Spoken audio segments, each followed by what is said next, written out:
La bendición de Abraham.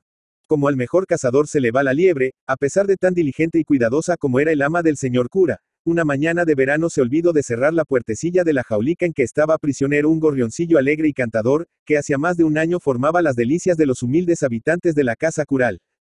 El gorrioncillo se acercó cautelosamente hasta la puerta de la jaula, y dando saltitos y volviendo la cabeza y piando suavemente, examinó la salida y se puso a reflexionar en las probabilidades de éxito que podía tener la fuga. La jaula estaba en una solana. El día se presentaba sereno y hermoso. Había en derredor de la casa pocas calles, y a corta distancia se veía el campo cubierto de dorados trigales, que ondulaban mansamente al ligero soplo del vientecillo de la mañana. Tentadoras eran las circunstancias, y el amor a la libertad decidió al prisionero. Saltó fuera de la jaula y emprendió el vuelo en el momento mismo en que el ama aparecía en escena.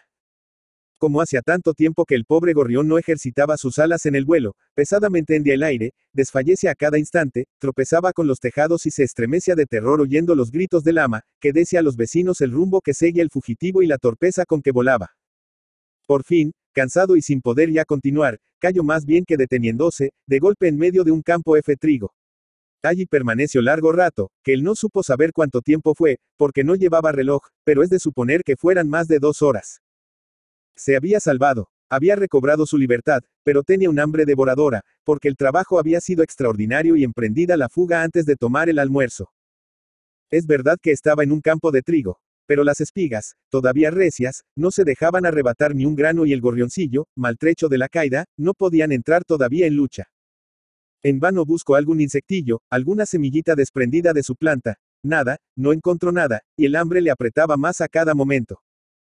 Comenzó a quejarse tristemente, descansando a la sombra de una hermosa mata de trigo, quizá la más sazonada de todo aquel campo. Y tanto dijo el pajarito y tanto se lamentó, que una de las espigas dijo a sus hermanas: muéveme a compasión el dolor de este pobre animalito, y os aseguro que si un ligero vientecillo me ayuda a sacudir mi casa, voy a dejarle caer, por lo menos, la mitad de los granos que guardo, que tanto les dará a ellos pasar por el pico de este gorrión como por las piedras del molino.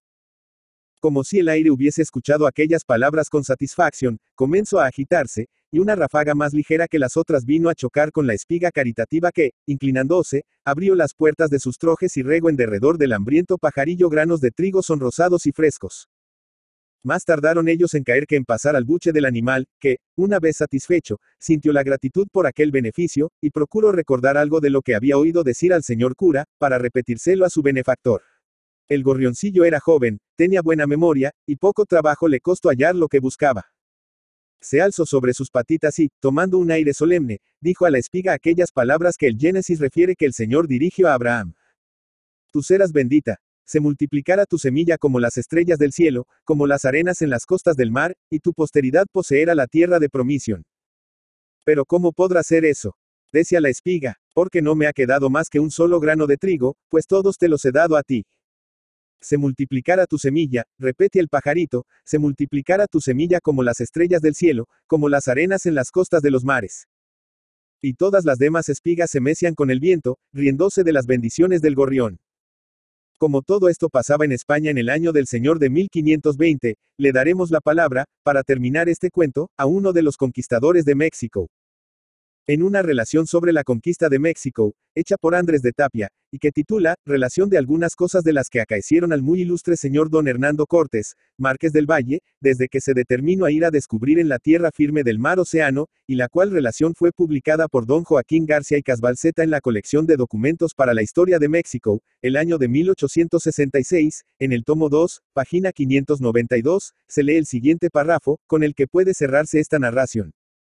Al Márquez, acabando de ganar México, 1521, estando en Coyoacán, le llevaron del puerto un poco de arroz. Iban entre ellos 3 granos de trigo. Mando a un negro horro que los sembrase. Salió el uno, y como los dos no salían, buscaronlos y estaban podridos. El que salió llevó 47 espigas de trigo. De esto hay tanta abundancia, que el año 39 yo merqué buen trigo, digo extremado, a menos de real la janega. Y aunque después al Márquez le llevaron trigo, iba marcado y no nació.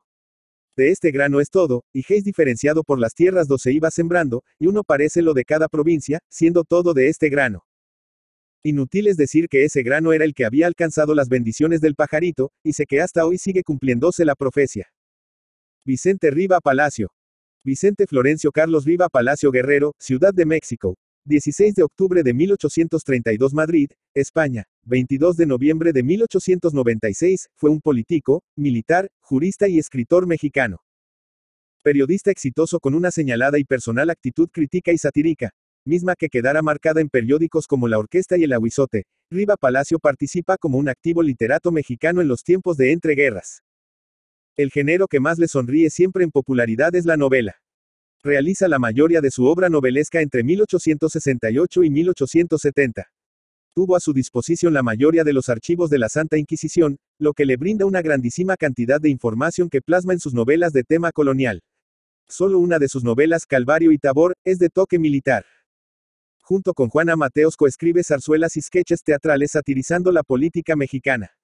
En 1870, junto con Juana Mateos, Rafael Martínez de la Torre y Manuel Paino publica el Libro Rojo, un breviario de la violencia dentro de la historia nacional mexicana. Junto con Juan de Dios Peza narra leyendas en verso en Tradiciones y Leyendas Mexicanas, 1917, y crean a la imaginaria poetisa romántica Rosa Espino para publicar Flores del Alma, 1888, junto con el editor Santiago Vallesca, la obra México a través de los siglos, trabajo enciclopédico, encargándose él mismo de escribir el segundo tomo, dedicado a la colonia. En su obra Los Ceros critica y polemiza a la clase política mexicana, lo que lo identifica como un personaje virulento para el régimen porfirista. Cuentos del General, que apareciera póstumamente en Madrid en el año de su muerte, es una colección de 26 relatos que presentan características comunes: brevedad en el título, la acción y la descripción de los personajes. Por su obra literaria, fue designado miembro correspondiente de la Real Academia Española.